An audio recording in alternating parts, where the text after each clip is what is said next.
Bienvenue sur l'horizon des stoïciens. Aujourd'hui, nous explorons un sujet à la fois difficile et essentiel, le pouvoir du silence.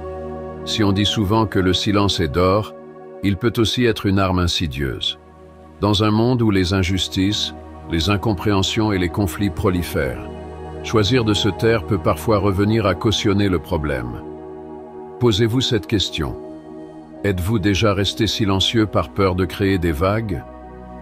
Peut-être au travail, dans un moment où quelqu'un était traité injustement, ou chez vous, face à une situation qui allait à l'encontre de vos valeurs. Dans cette vidéo, nous allons explorer 5 situations où garder le silence n'est pas seulement une erreur, mais une trahison de vos principes. Inspirés par la sagesse stoïcienne, nous verrons comment parler avec courage et vertu, même quand c'est difficile.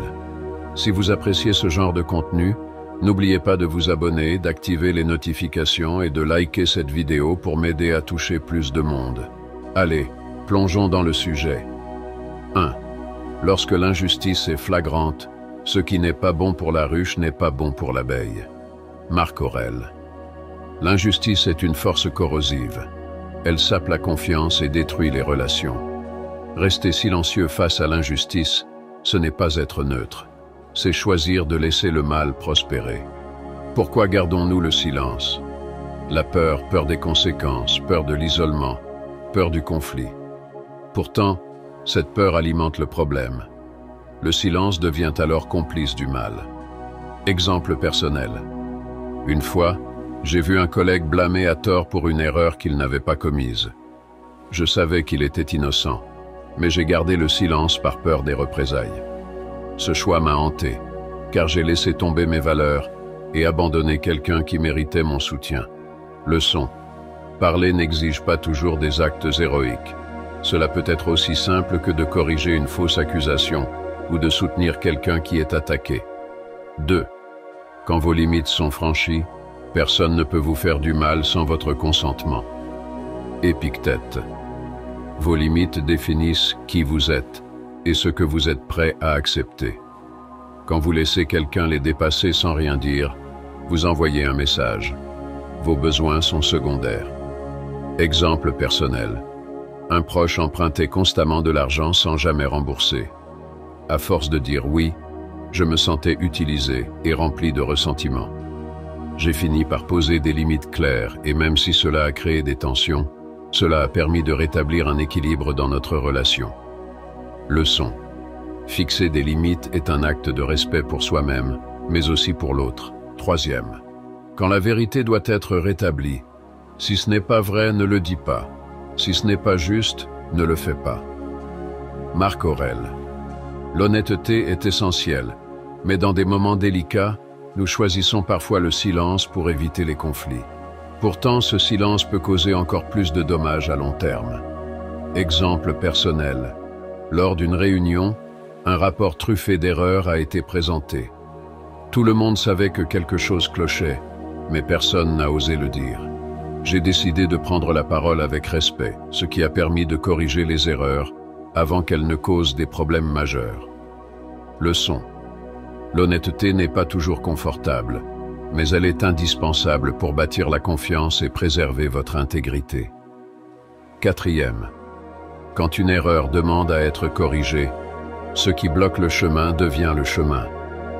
Marc Aurèle. Ignorer une erreur, c'est comme ignorer une fissure dans un barrage. Elle s'aggravera. Corriger une erreur ne doit pas être vu comme une critique, mais comme un acte de responsabilité. Exemple personnel.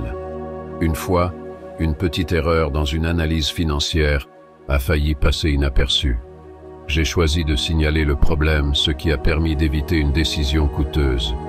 Leçon.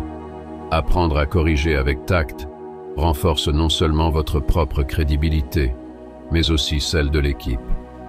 5. Quand vos connaissances peuvent aider, ce qui aide la communauté m'aide aussi. Marc Aurèle. Si vous avez une expertise ou une expérience qui peut alléger le fardeau de quelqu'un, la partager est une responsabilité. Garder le silence revient à priver les autres d'une aide précieuse. Exemple personnel. Après avoir traversé un deuil difficile, J'ai remarqué qu'un proche vivait une situation similaire. Même si j'hésitais à intervenir, je lui ai proposé mon soutien en partageant mon vécu. Cette simple conversation a été un tournant pour elle. Leçon. Vos expériences, même douloureuses, peuvent être une source de lumière pour quelqu'un d'autre. Numéro 6. Lorsque le statu quo nuit à l'évolution. Le statu quo, cette zone de confort collective, peut souvent devenir un obstacle à l'innovation et au progrès. Garder le silence face à des pratiques obsolètes ou inefficaces revient à freiner le potentiel d'une organisation ou d'une société. Les enseignements stoïciens nous rappellent que le changement est une constante dans la vie, et résister au changement, c'est résister à la nature elle-même.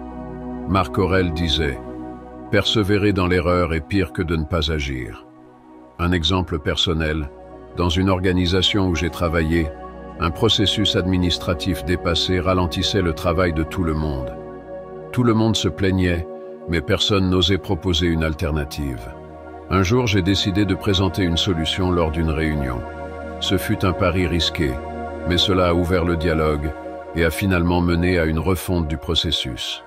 Le courage de défier le statu quo peut être inconfortable, mais c'est souvent la seule voie vers un futur meilleur.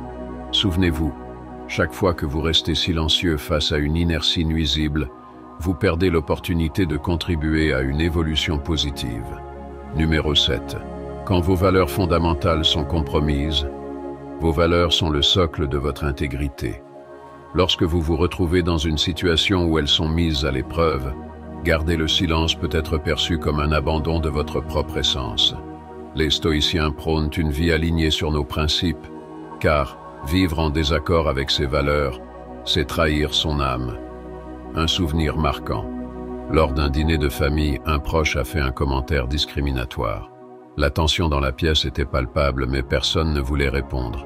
Même si j'étais terrifié à l'idée de créer un conflit, j'ai pris une profonde inspiration et j'ai calmement dit « Je pense que nous devrions éviter de propager ce genre de discours.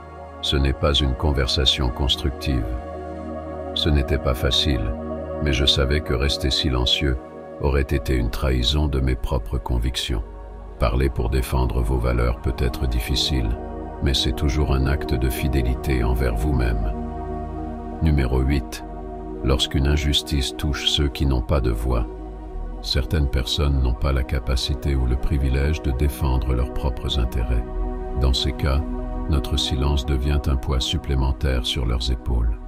Les stoïciens nous rappellent que nous faisons partie d'une communauté plus large, et notre force individuelle doit souvent servir à soutenir les autres. Je me souviens d'un incident dans un café où un employé était traité injustement par un client. Tout le monde regardait, mais personne n'intervenait. J'ai décidé de prendre la parole, non pour. Le silence, bien qu'il puisse parfois être une vertu, devient un fardeau lorsqu'il nourrit l'injustice, compromet vos valeurs ou empêche le progrès. Dans chacune des situations que nous avons explorées, choisir de parler n'est pas simplement un acte courageux, mais un geste profondément humain. Les stoïciens nous enseignent que vivre en accord avec nos principes nécessite de dépasser nos peurs, de regarder l'inconfort en face et de choisir l'action. Épictète disait « Ne dis pas que tu es philosophe, montre-le ». Agir selon vos valeurs, même dans les moments difficiles, renforce non seulement votre intégrité, mais inspire également ceux qui vous entourent. Alors, la prochaine fois que le silence semble plus facile, rappelez-vous que vos paroles ont un pouvoir immense. Ce pouvoir peut rétablir la justice, protéger vos limites ou ouvrir la voie à un avenir meilleur. Ne sous-estimez jamais la portée de votre voix. Parlez avec respect, courage et intention et soyez un acteur du changement. Ce n'est pas seulement un choix, c'est une manière de vivre pleinement en alignement avec ce que vous défendez.